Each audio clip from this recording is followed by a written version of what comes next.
I am so honored to welcome Dr. Edith Eger, author of The Choice, Embrace the Possible, as our first DVF book club. DVF has and always will aim to inspire and bring confidence to women. So I'm very excited for our book club, which will allow us to not only amplify female authors and their characters, but also create a safe space to have inspiring and motivational conversations. The Choice is a story about suffering, resilience, courage, forgiveness, hope, and ultimately survival. I was incredibly moved and inspired by this book, and I'm so excited for our conversation today. Thank you so much for taking the time, Edith, and Marianne, your daughter. I'm so excited to have 4 generations here of survivors, and I know that we were going to have an incredible conversation. Thank you, Talita. This is my granddaughter, Talita, and she decided to start this book club. And it's a great honor and completely normal to have you, Edith, as the first author. For many reasons. First of all, because when I read your book, the thing that struck me the most is the fact that Mengele, who was a horrible person, who was the angel of death, saved you. He picked you from going to the gas chamber. He did exactly the same thing to my mother. And I had never heard of anyone. So this is very, very unusual that, you know, he did that to both you and my mother. There's also a link between Talita and my mother. When Talita was 1 year old, we were at the Carlisle. It was Mother's Day. She's born on Mother's Day. And my mother was there. She was very old and she was very fragile. And Talita, my son, Talita's father, came with 3 bouquets of flowers because it was Mother's Day. One was for me, his mother. One was for his grandmother, my mother, and one he was bringing to his wife, Talita's mother. And when he brought the flowers, the little Talita walked for the first time. She did her first steps for the first time. And my mother was sitting there tiny in the little chair, and she looked at her, and I actually saw this energy going from my mother into Talita. And so it was a very, very, very special moment that I wanted to share with you because Talita took over the spirit of my mother. So it's very nice that she chose this book to be the first book. Thank you. That's such a beautiful story. Beautiful story. Tell me more. No, you're the one who should. And then, of course, after I read your book, I said, it was a weekend, so I had to wait until Monday. But I know you're still, you know, I know that you have a practice and I know people can reach you.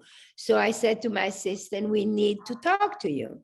And when we talked, you were excited to talk to me, but you did not know about my heritage of my mother. And then we talked. And then when we talked, I said, you know, it's really your daughter I should also meet because she and I are the ones who have something in common. And Marianne is exactly my age. And so Marianne came to the country a few weeks later, and we had lunch. And about 2 months ago, when I was in California, I was in LA, you were in La Jolla, I thought, Edith, can I come? And I came and visit you. And so it closes the bucket. Beautiful. Yes, we have learned to love you very much. And I love you. Oh, that's so sweet. Maybe the first idea we could discuss is something that definitely stood out to me. This quote that you say, our painful experiences aren't a liability, they're a gift. They give us perspective and meaning, an opportunity to find our unique purpose and strength. This quote stood out to me because actually Diane And at DVF, one of our mantras is imperfections are our assets, become our assets. And I definitely think that taking our suffering and transforming it into strength is something that I've learned as my own mantra. And I resonated with that when you talked about that. So maybe we could kind of talk about how you can actually turn it into your strength for the audience and for us.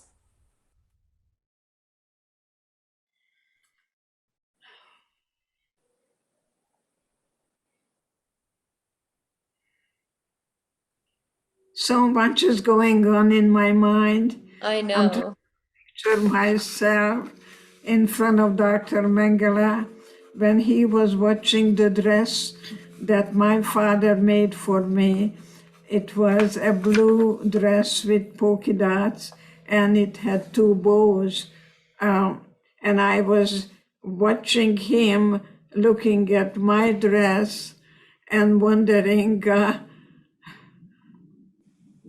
what is he gonna do with me? And then he asked, is this your mother or is this your sister? And it was so difficult for me to tell you that I chose to be honest, and I said, it's my mother. And then he pointed my mother to go to the left. And actually, I followed my mom. He grabbed me. I never forget that eye contact. And he said, you're going to see your mother very soon. She's just going to take a shower. And threw me promptly on the other side, which meant life. And when I was liberated, I was wondering, when they found me among the dead, it all came to me that I stood in a line and I could have been taken to the gas chamber. But then here I am. And the question is not why me, but what now? And so for me to talk to you and be interviewed by you, gosh, there is nothing more beautiful to ask, not why us, but why not? Why not? There is just that little word, why not? And I know that your mom and I were chosen to make it, to give birth to the you. And you're going to carry and be the ambassador for peace and goodwill. And that's what you're doing. And I went back to school and I was also doing what I could have done the best to get an education and be Dr. Edith Eger, that to be the guide as you are.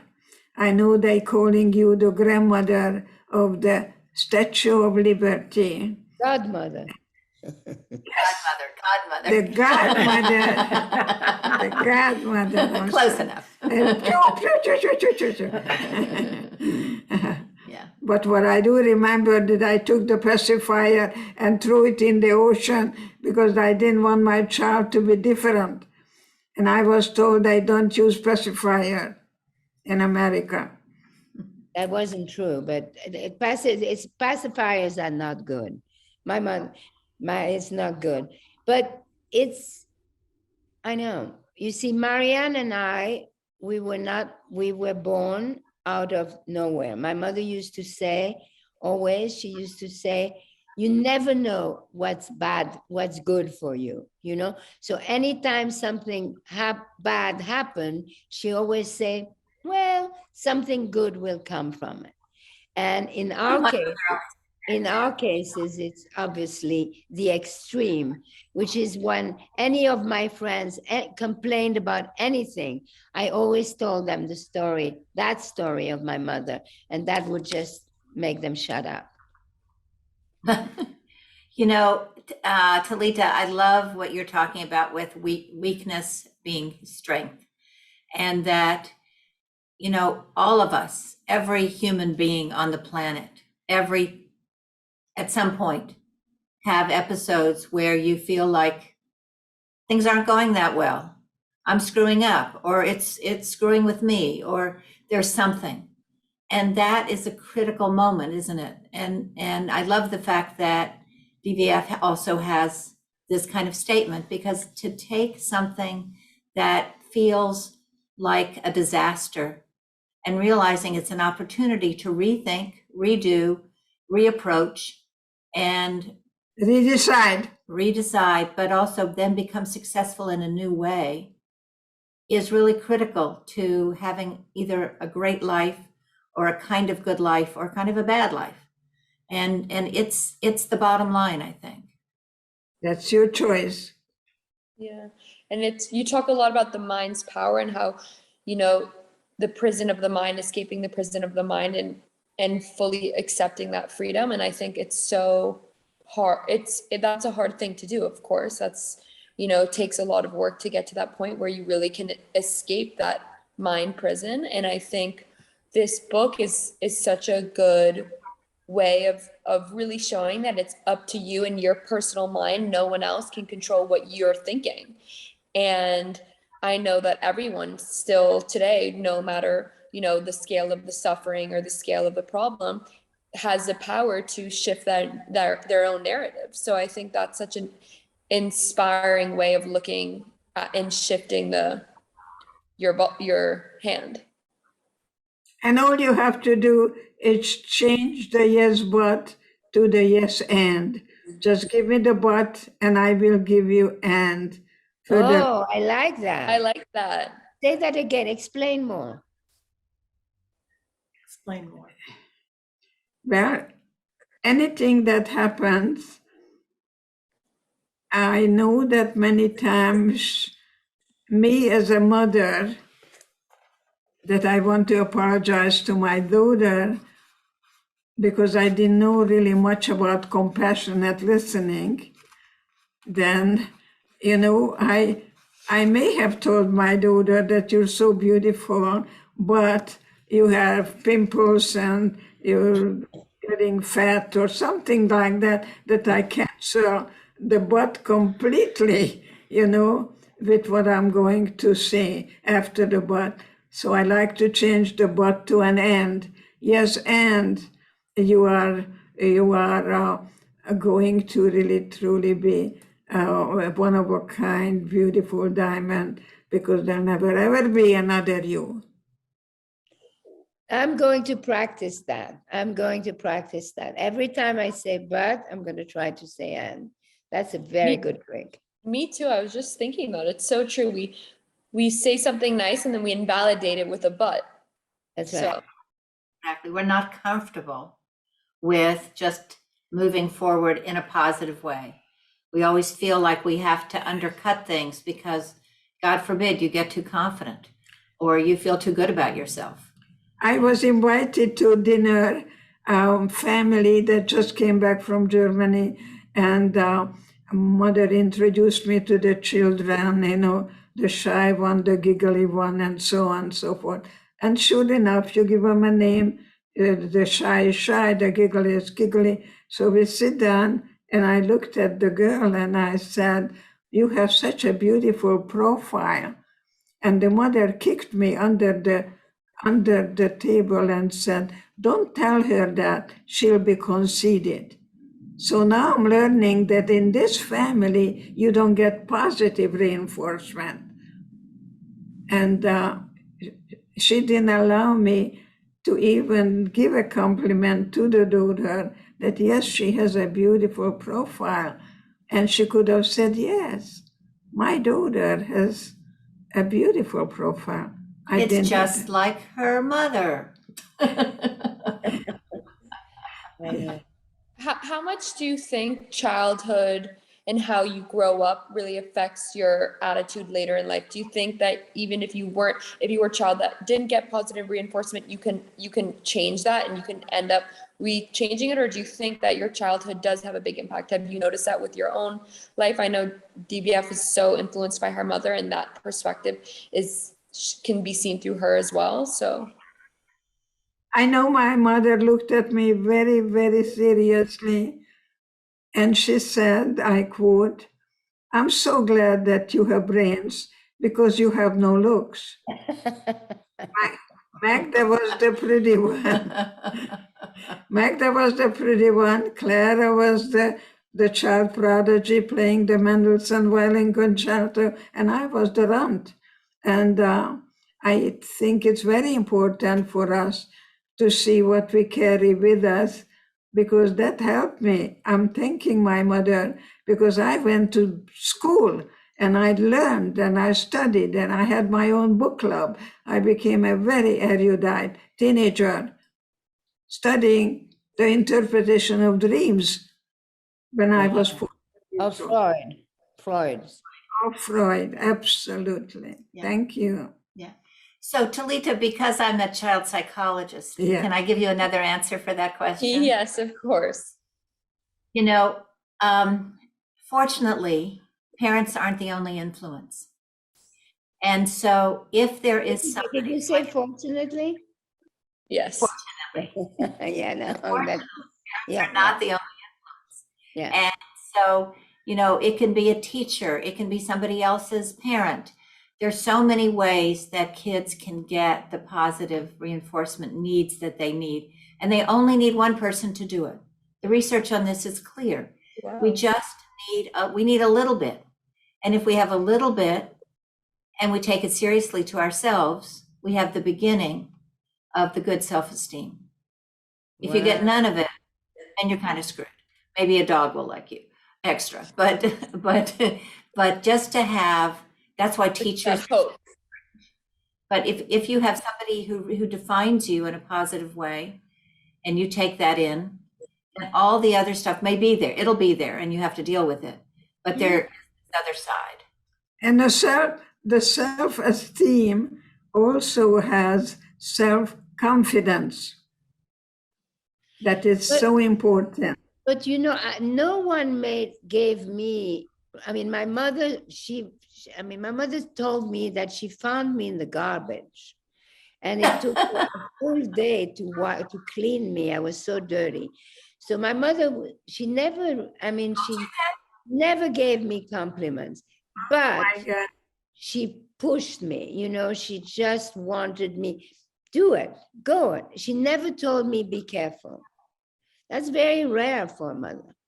For my father, I was everything, but I was going to say, somebody else must have adored you, made you feel beautiful, made you feel special.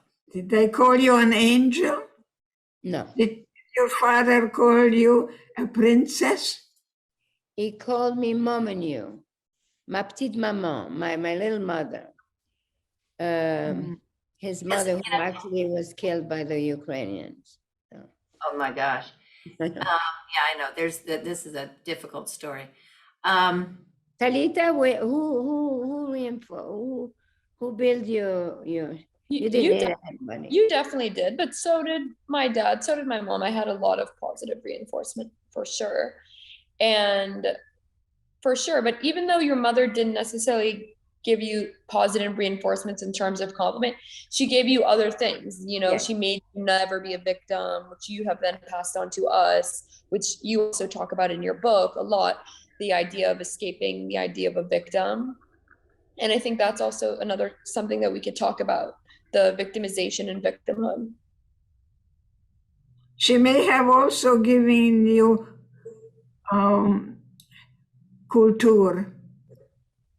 culture. Yes. Oh, no. She gave me plenty. She gave me plenty. And she did say that, you know, never a victim, never a victim, never be a victim. And that was just so much. You're victimized. It's not your right. But I think also what is amazing and so inspiring about your book is life. The passion for life. At the end, it's life that wins. You know, maybe you want to talk about that. Love will win, that you're going to have love. And our children don't do what we say, they do what they see. So the best thing for a child is really have a happy parent who is going to reinforce that you're one of a kind. There'll never, ever be another you. And since you are a child of a survivor, and you take that from the generation to generation. Your parents, your mother never ever told you that you're a victim of any circumstance at any time. You refuse that because it's not who you are, it's what was done to you. Right. There's a big difference. And my mother used to say, God saved me so that I can give you life. By, says that. by giving you life, you gave me my life back. You are my torch of freedom. So she put in my hand the flag of freedom. That was her gift to me. Yes. Yes, that's what my daughter came, because you see, when you are a survivor's child, you are parentized. You can use that word because the child becomes the parent to the parent.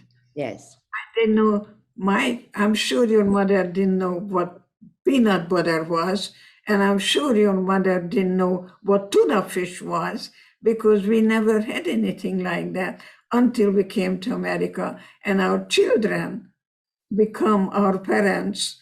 They go to school, they learn, and they give you this feeling somehow that you're going to allow your child to teach you how to really be a parent and not to criticize and not to say yes, but yes, and to be able to tell you that just because you're a child of a survivor, your suffering made you stronger.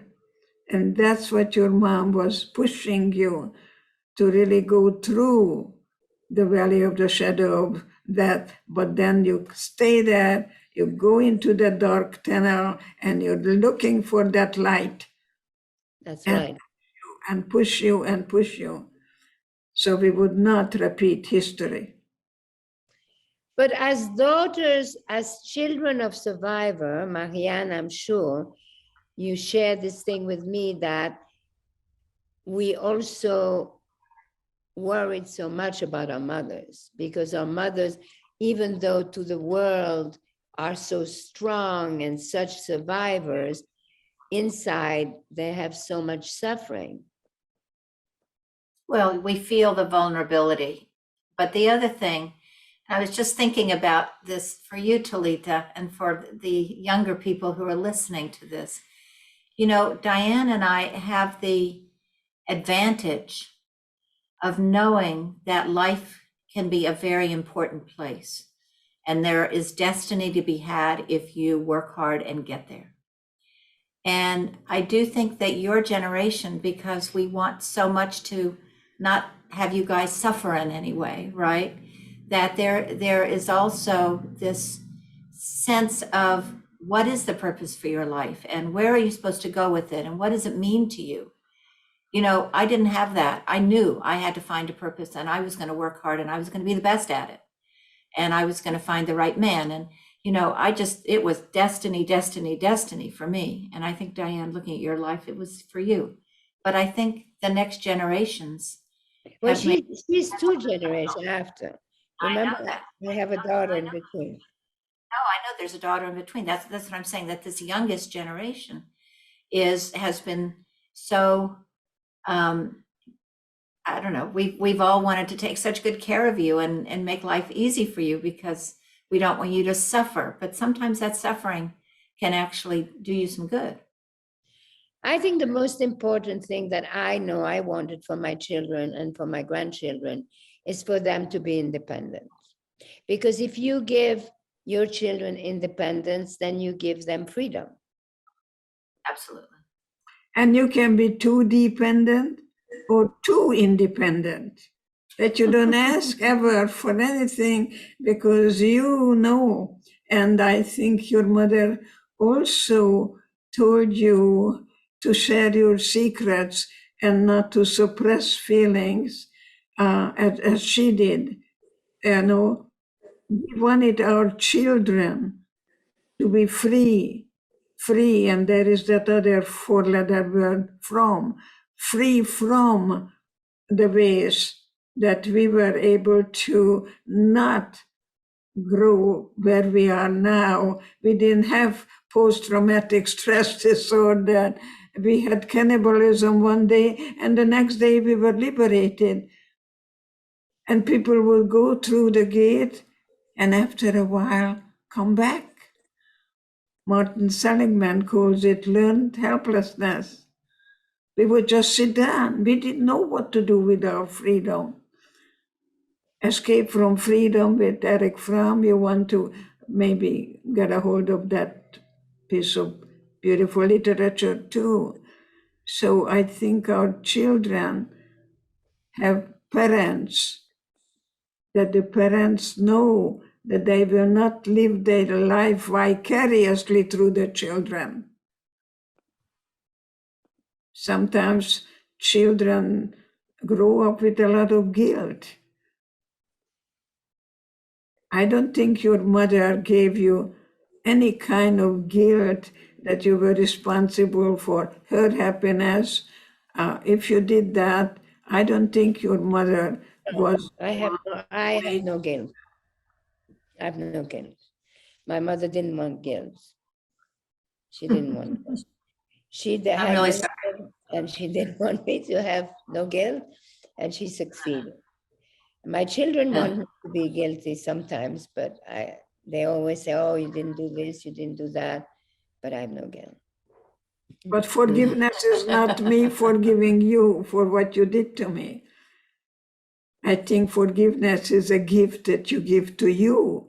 Yes. That you don't carry anymore. If I would carry that hate right now, I would still be a prisoner. That's right. That's important. Talk about that, because I think forgiveness is freedom.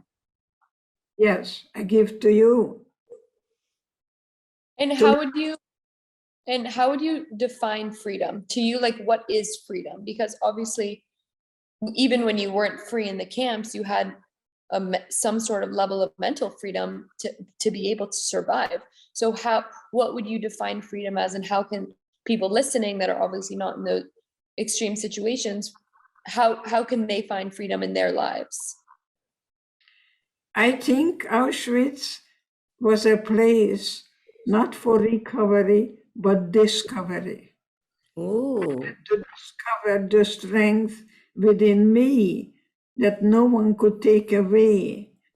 And I became much stronger for it by saying yes, and I don't like it. It's inconvenient and it's temporary and I can survive it.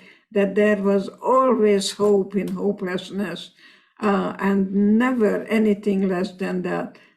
That even though I was told they took my blood to aid the German soldiers, but yet I had a humor in me telling them that I was a student of ballet, and with my blood they never gonna win the war. I think we had to develop in a place like that something that life is from inside out, not from the outside in.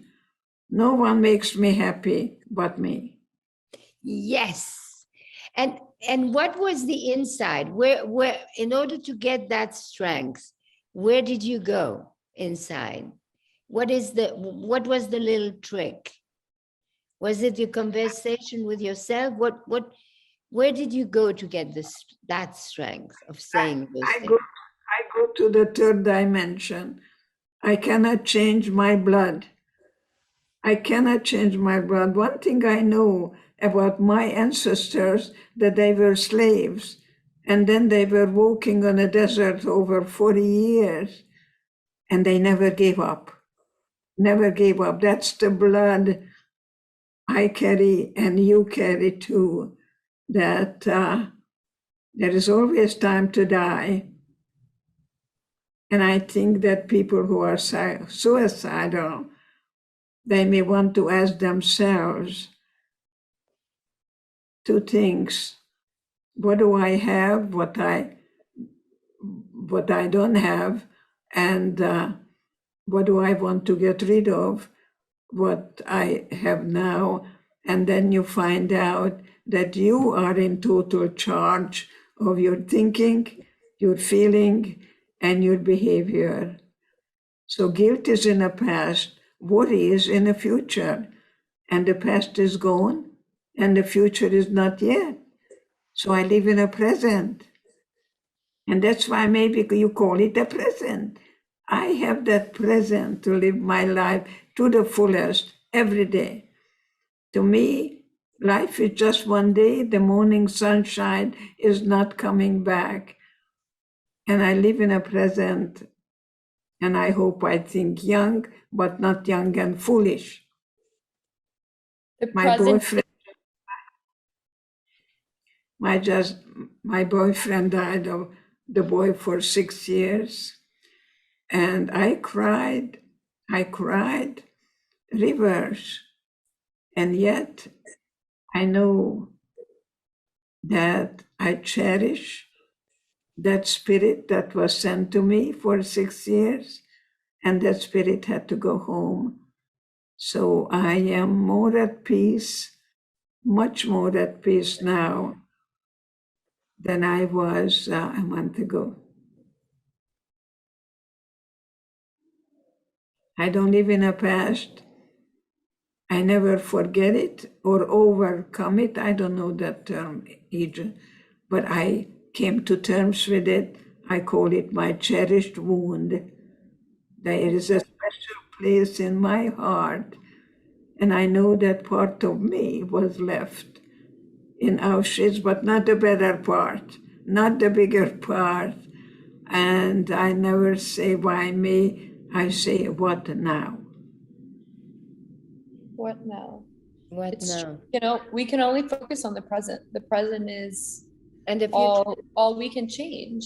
So we have to focus on moment by moment. And I think that in doing so, you get freedom from that, from living in the moment.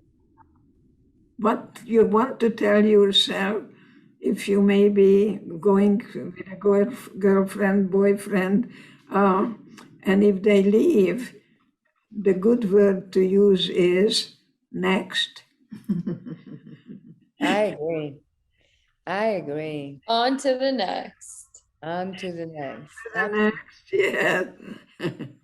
Every day there's a new day, next day. Yeah. I don't think that we forget No, our past. no. And I don't think that we don't understand that there are good lessons to be learned from it. But I think what she means is that the more you focus on the past and go it over and over and over again, the more you're taking away from the present and the future. You're revolving, as you put it. Yes. You're The worst thing is resentment. I mean, that is Yes. so toxic. I mean, to resent, Esther Perel, whose mother also went to Auschwitz and who's also a psychiatrist, she told me of the survivors, there are two kinds. The ones who did not die and they keep on talking and going about it, and the ones who choose life. And those want to live. But I think there's more of the survivors. I think there are more who chose life, which is why they survive. I'd like to know, how did you become a designer? Like, I'm admiring your blouse that you're wearing. Did you designed it? Yes.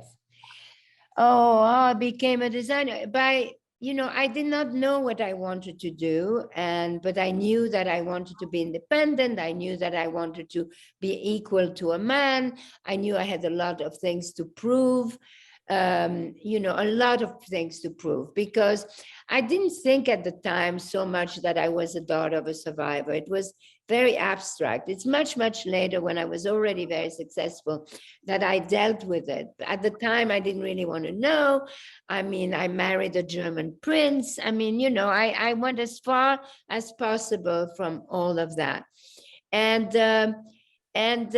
I worked for this man who had a printing factory, and he taught me everything about printing. It was in Como at the end of the Silk Road, and And so I learned everything, and I didn't even think I was learning. And then I came to New York to visit my boyfriend, and there I met all these young designers, and I saw a world that I didn't know before. So when I left and I went back to the factory, all I could think about is, I want to go back to New York. And so I looked at this factory and I thought, oh, this is my thing. I'm going to use what I'm learning here in order to make some samples, and then I'll sell them in New York. And that's how it went. But anyway, we are here to talk about your book, not mine. Talita, what got you the most emotion? What did you enjoy? What struck you most about the book? I mean, a lot of things struck me the most, but something that resonated with me a lot was that, you know, it's hard to not think of a Auschwitz survivor and say, well, my suffering is nothing in comparison to them. I'll never go through any suffering. So, and, you know, just invalidate your suffering because it's nothing in comparison to the horrors that are happening in the world. And that's still true today. You know, you compare yourself to Ukrainians or other people, other refugees around the world, and you say, okay, well, my suffering, my small suffering today is nothing in comparison. But you really talk about there is no such thing as small suffering, and all suffering is suffering. So that is also freeing in a way to say, you know, it's everyone can suffer, and but everyone also has a chance to turn that suffering into a new way of looking at things, a shift in perception, taking that opportunity and moment of pain and make it a moment of triumph. And I think that definitely resonated a lot with me because every day, especially with social media and the internet, we see all the suffering that's happening in the world. And it feels so hard for us to deal with, and it becomes our own suffering and invalidates our own suffering. And I think your book is a really good reminder that us too can suffer. I remember when a woman came to me and told me that she was very inappropriately touched. But then she said, I don't know how to tell you, Edie, because you were in Auschwitz. And my answer to her was, I knew the enemy. There is no comparison. I knew the enemy. I was told every day I'm never going to get out of here alive. The only way I will get out of here is a corpse. I just didn't internalize it or allow them to ever murder my spirit. So we have the blood, we have our genes. I cannot change that. That is the second, the environment. I'm choosing the third, how I choose to respond rather than react to the stimulus. But I think the other thing that you said to her, if I recall, was that I knew who the enemy was, but you didn't know who your enemy was.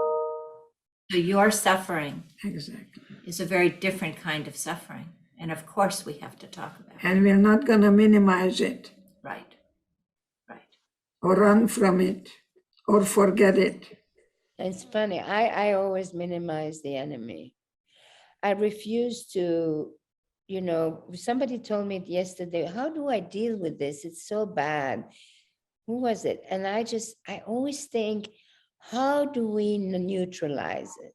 How do we seduce it? How do we transform it from an enemy? I mean, you know, Mengele was your enemy. Mengele was a horrible person, yet he pulled you out of the line. He pulled my mother out of the line. He pulled her and whipped her. And she looked at him and she hated him. And she said, I never hated anyone so much. Why? And then it turned out that he saved her. So from that moment on, she never dared hating anyone else. Thank you. Thank you. And that's why the best revenge is that we have children and grandchildren I have 3 children, 5 grandchildren, and 7 great-grandsons. That's my revenge to Hitler. That's nice. Well, I have 2 children, 5 grandchildren, and I'm sure we'll have great-grandchildren very soon. So much to look forward to. My great-grandson calls me Gigi baby. He's very short too, but I'm short. So to me, Gigi baby were the most loving words I could ever expect from my little great-grandson. And so what do you want everyone to remember about you?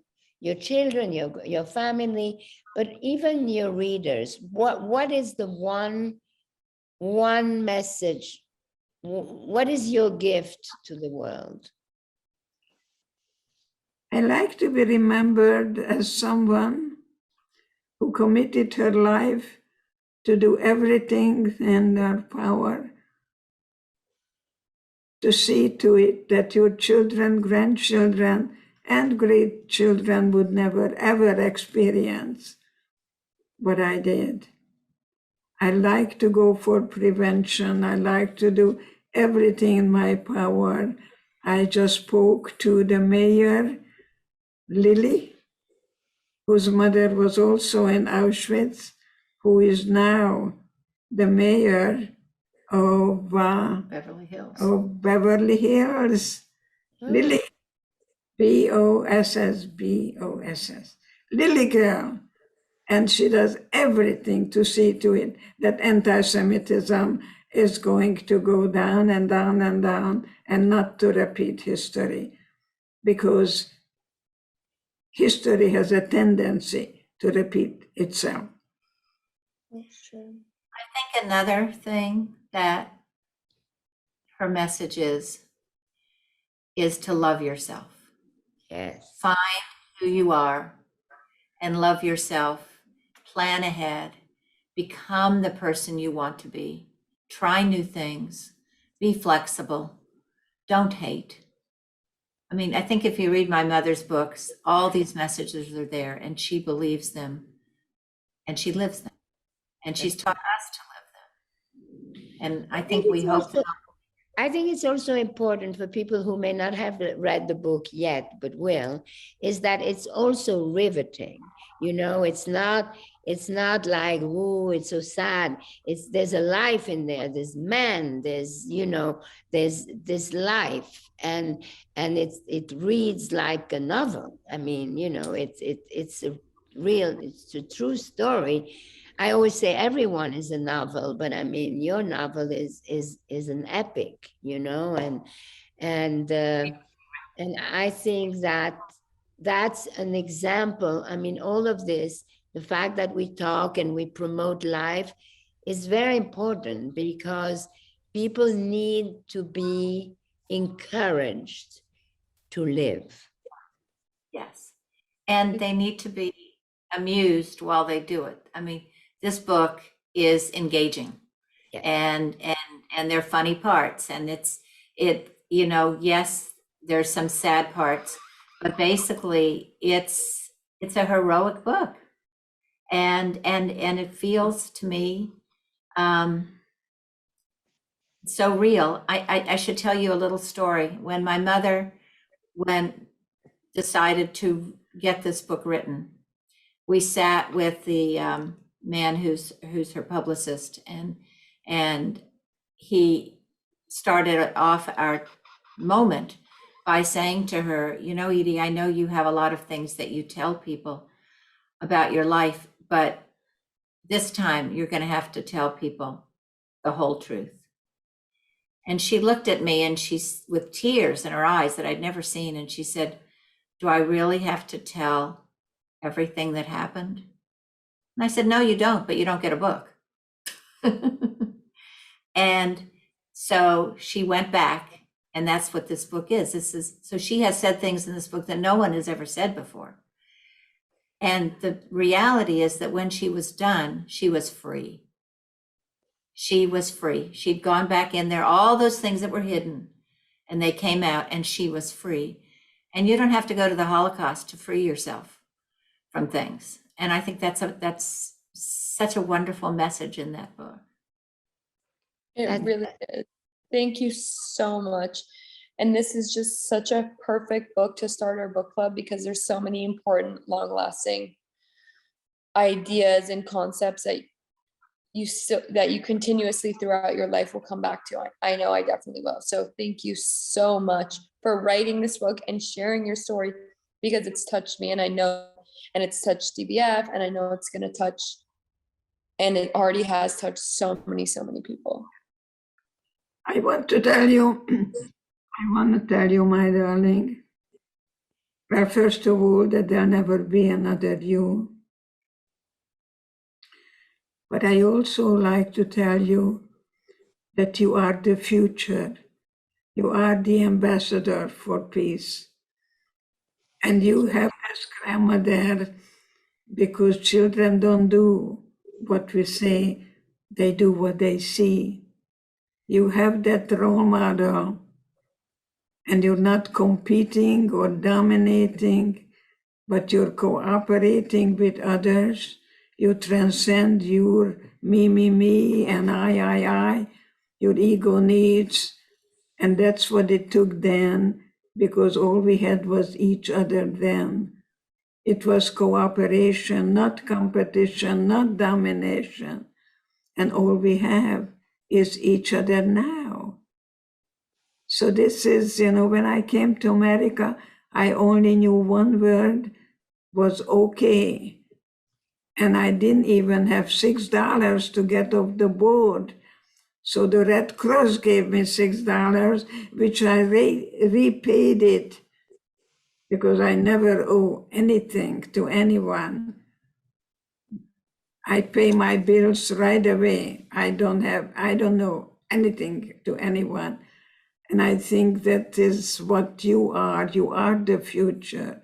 You are the peacemaker.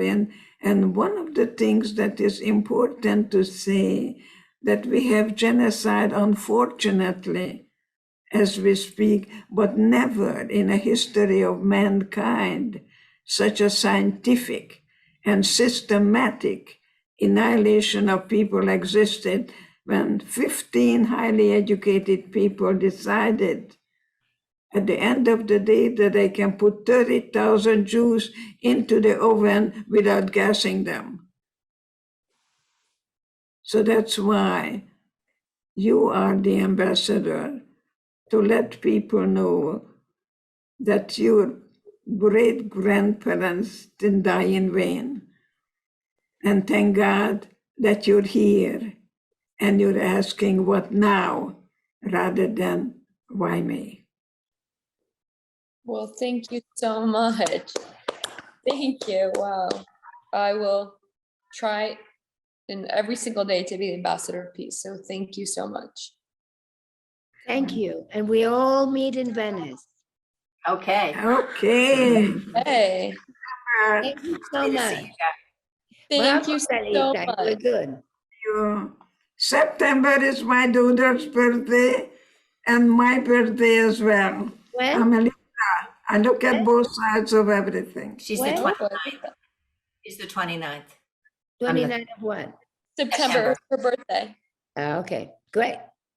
Great. All right. I love you. I love you, all of you. And Marianne and I, we have become sisters.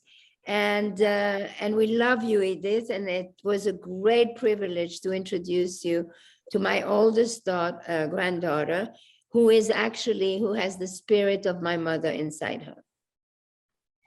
Thank you. Thank you. She Have a also great has your birthday. Bye. And your beautiful brilliance. Oh, thank you so much. Bye.